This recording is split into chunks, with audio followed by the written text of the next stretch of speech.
amigos do canal Redemptoris Mater. Sejam muito bem-vindos. É com muita alegria que os acolhemos em nosso canal. Nesta postagem, a partir de uma passagem da Carta aos Hebreus, queremos procurar entender um pouco do mistério de Jesus como nosso sumo sacerdote. A passagem é da Carta aos Hebreus, capítulo 4, versículos 14 a 16, e diz assim: Temos, portanto, um grande sumo sacerdote que penetrou nos céus, Jesus, Filho de Deus. Conservemos firme a nossa fé, porque não temos nele um pontífice incapaz de compadecer-se das nossas fraquezas. Ao contrário, passou pelas mesmas provações que nós, com exceção do pecado. Aproximemo-nos, pois, confiadamente do trono da graça, a fim de alcançar misericórdia e achar a graça de um auxílio oportuno. Essa passagem é uma das clássicas do Novo Testamento que demonstra como Jesus é totalmente humano, além de totalmente divino. Experimentou todas as tentações como nós, com a diferença de que não caiu nelas. Nunca pecou. É o que o Catecismo da Igreja ilumina quando trata da encarnação de Jesus. No parágrafo 464, diz: o acontecimento único e absolutamente singular da encarnação do Filho de Deus não significa que Jesus Cristo seja em parte Deus e em parte homem, nem que seja o resultado de uma mistura confusa do divino com o humano. Ele fez-se verdadeiro homem, permanecendo verdadeiro Deus. Jesus Cristo é verdadeiro Deus e verdadeiro homem. Mas qual será a relação entre Jesus ser como uma pessoa humana, assim como nós, exceto no pecado, e essa afirmação da Carta aos Hebreus de que ele é o nosso sumo sacerdote? O autor da carta, que tem por tema de fundo o sumo sacerdócio de Jesus Cristo, no capítulo 4 começa a expor as implicações da identidade de Jesus como o verdadeiro pontífice, o grande sumo sacerdote. Em grego, sumo sacerdote é archiereus. Arch ou arc significa primeiro ou o maior. Hiereus é a palavra grega para sacerdote. Então, Hebreus nos diz que Jesus é o primeiro, o mais elevado dos sacerdotes. Essa terminologia remonta ao Antigo Testamento. Foi usada no livro do Levítico e do Êxodo. Foi usada nos livros do Levítico e do Êxodo para Arão, o sumo sacerdote, o chefe dos sacerdotes, o primeiro de todos os consagrados para servir o sacerdócio levita. Em Êxodo 19, vemos como Deus chamou Israel para ser um reino de sacerdotes. Em Êxodo 32, 11 das tribos israelitas, que eram 12, caíram na idolatria e foram excluídas, privadas das prerrogativas sacerdotais e da identidade sacerdotal que tinham. E o sacerdócio ficou restrito a apenas uma tribo, a de Levi. Arão pertencia a esta. Ele foi designado para ser o sumo sacerdote por intercessão de Moisés, seu irmão. Recebeu determinadas prerrogativas e tarefas especiais. A mais significativa era o dever de oferecer anualmente o supremo sacrifício no dia da expiação, o Yom Kippur, entrando então no Santo dos Santos, lá no tabernáculo. Ali, ele devia oferecer um sacrifício para expiar o seu próprio pecado, o pecado dos sacerdotes e o de todo o povo de Israel. Então, Hebreus está afirmando que o verdadeiro pontífice é o próprio Jesus Cristo. Para os judeus que liam esta epístola, isso implicava dois problemas. O primeiro era que Jesus não pertencia à tribo de Levi, mas à tribo de Judá, que era a tribo de Davi. Em segundo lugar, tanto quanto se sabe, Jesus de Nazaré nunca entrou no Santo dos Santos do Templo de Jerusalém em qualquer momento, nem no dia da expiação, nem em outros, para sacrificar pelos pecados daquele ano. Sabemos apenas que ele ensinava e pregava no templo. Até expulsou os trocadores de moedas do templo no seu pátio externo. O autor da carta aos Hebreus, contudo, ao identificar Jesus como sumo pontífice, arquiereus, não estava se referindo ao templo terrestre de Jerusalém. O próprio texto diz que temos um sumo sacerdote que penetrou os céus, Jesus, o Filho de Deus, e que, portanto, podemos conservar firmes nossa fé.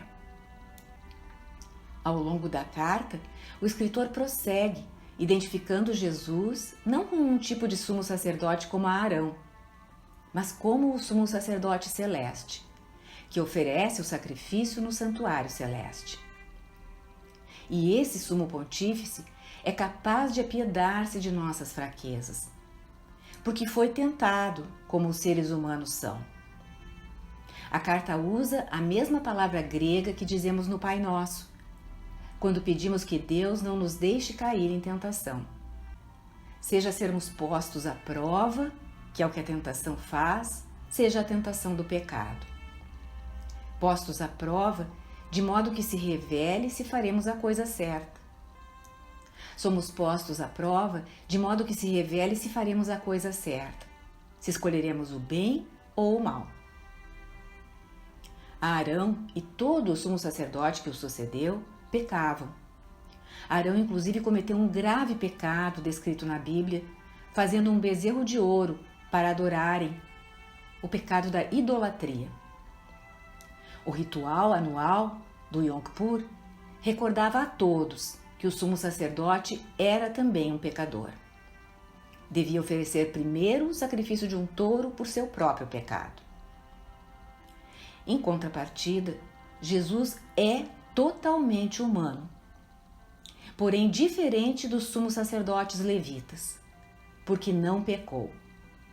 Foi tentado, como nós, mas não caiu na tentação. E entrou no santuário celeste para apresentar o seu próprio sangue redentor de uma só vez, por todas. Portanto, podemos confiar. Podemos nos aproximar do trono da graça, certos de que receberemos misericórdia e a graça em cada momento em que necessitarmos dela. O pecado nos desafia, porque obscurece a nossa inteligência, enfraquece a nossa vontade e cria em nós também um sentimento de vergonha, que normalmente nos afasta da presença de Deus por nos sentirmos indignos. Mas a carta aos Hebreus nos mostra que nosso sumo sacerdote nos compreende, experimentou as fraquezas humanas, teve fome, cansou-se, teve sono, ficou no deserto em jejum 40 dias e foi tentado pelo demônio. Assim, ele é capaz de nos entender, porque completamente humano, e também de nos redimir, libertar, porque, diferentemente de nós, tem o poder de vencer o pecado. É verdadeiramente homem e verdadeiramente Deus. Esta imagem de aproximar-se do trono da graça, usada pelo autor da carta aos Hebreus, é uma expressão judaica do Antigo Testamento. Quando uma pessoa ia ao templo, ou quando o sacerdote entrava no santuário, ou o sumo sacerdote no Santo dos Santos, a Bíblia dizia que eles se aproximavam. E isso porque estavam entrando na presença de Deus, movendo-se do mundo profano, secular, para a esfera sagrada do templo. Da mesma forma, os leigos, quando traziam seus sacrifícios para a Páscoa ou outras festas, ou quando iam rezar no templo, aproximavam-se de Deus. No dia da expiação, particularmente, aproximavam-se para experimentar a misericórdia para com seus pecados, que eram perdoados e expiados pelo sacrifício oferecido pelo sumo sacerdote. todos os pecados do ano que passaram. Para nós, contudo, não há razão para temer, e sim para ter confiança. Porque, se Deus enviou seu Filho para ser um de nós, igual a nós, exceto no pecado, foi justamente para que pudéssemos ser perdoados e encontrar sua misericórdia. Esta é a mensagem da carta aos Hebreus. Jesus ofereceu o sacrifício por todos os pecados da humanidade, assim como o sumo sacerdote oferecia o sacrifício pelos pecados seus e do povo, para reconciliar a todos com Deus. Os que estavam separados por causa do pecado, agora podem ser um com Deus. Foram justificados, foram reconciliados pelo sacrifício de Jesus Cristo. E que não fique dúvida a respeito de como Jesus, se era verdadeiramente Deus, o Filho de Deus, pode ter sido tentado como nós. Alguns perguntam se seriam tentações aparentes ou reais. Santo Agostinho já trata disso ao escrever sobre o Sermão da Montanha, naquele trecho do ensinamento de Jesus a respeito do adultério do homem que olha para uma mulher com luxúria.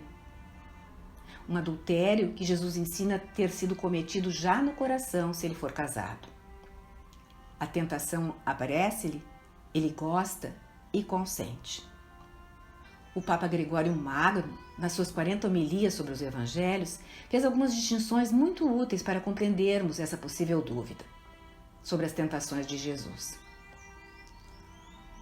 Disse ele: certamente era preciso que Cristo vencesse nossas tentações com suas tentações, assim como viera para vencer nossa morte com sua morte. Tenhamos consciência de que a tentação acontece de 3 formas: por sugestão, por prazer e por consentimento. Tendo sido gerados com o pecado original, temos em nós mesmos a fonte dos conflitos que suportamos. Mas Deus, que se tornou homem no seio da Virgem Maria e veio ao mundo sem pecado, não trazia esse conflito dentro de si. Podia ser tentado por sugestão, mas o prazer no pecado nunca prendeu seu coração. A tentação diabólica partiu de fora, não de dentro dele. Podemos entender a afirmação de São Gregório como 3 estágios na tentação. Primeiro, a sugestão. É o que Satanás faz com Jesus no deserto. Assalta-o com tentações exteriores, dizendo que ele se jogue porque os anjos o salvarão, e com isso Jesus mostraria que era Deus e fugiria da cruz.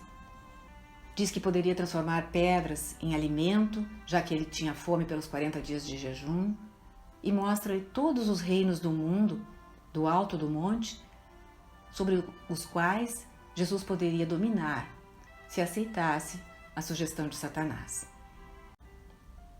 A nós, insinua coisas, apresenta-nos pensamentos, e é decisivo para nós como respondemos a essas tentações exteriores. Por isso pensemos, quando experimentamos algum tipo de tentação, de impulso, nós os repelimos ou gostamos deles? Sentimos prazer ou desgosto? São coisas que acontecem dentro do nosso coração. E aqui entra o segundo estágio. Como respondemos às circunstâncias exteriores? Concordamos com algum tipo de mal, de pecado, pelo prazer que nos causa? Pelas emoções que nos traz?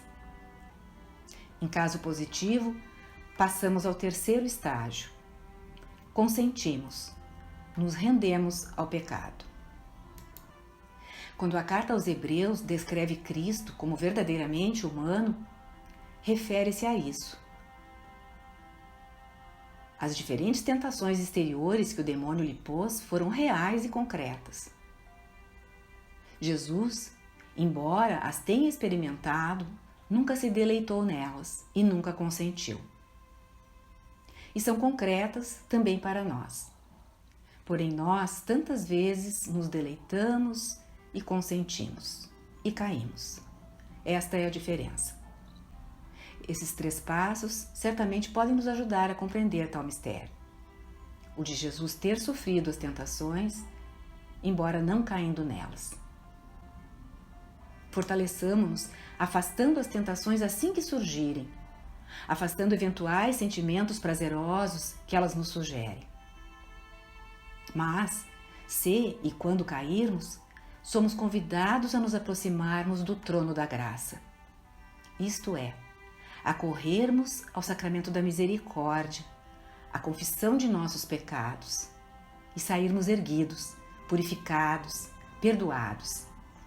Pois foi Jesus quem disse aos apóstolos: a quem perdoardes os pecados, serão perdoados. Do confessionário, na conversa com o padre, encontramos o Senhor sentado no trono da graça, no trono da sua misericórdia infinita e de seu amor eterno.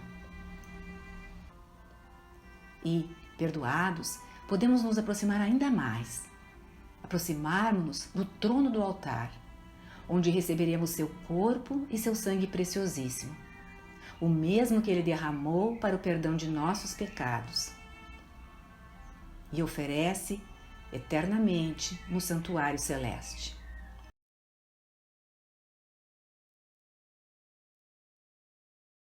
O Senhor esteja convosco, Ele está no meio de nós. Peço por você, a sua vida, a sua família, dando muitas alegrias vindas do céu, que se manifestem também na sua vida, na vida terrena. Em nome do Pai, do Filho e do Espírito Santo. Amém. Obrigada por ter acompanhado esta postagem. Se você gostou, clique seu like, inscreva-se no canal e acione o sininho para ser notificado de outras publicações.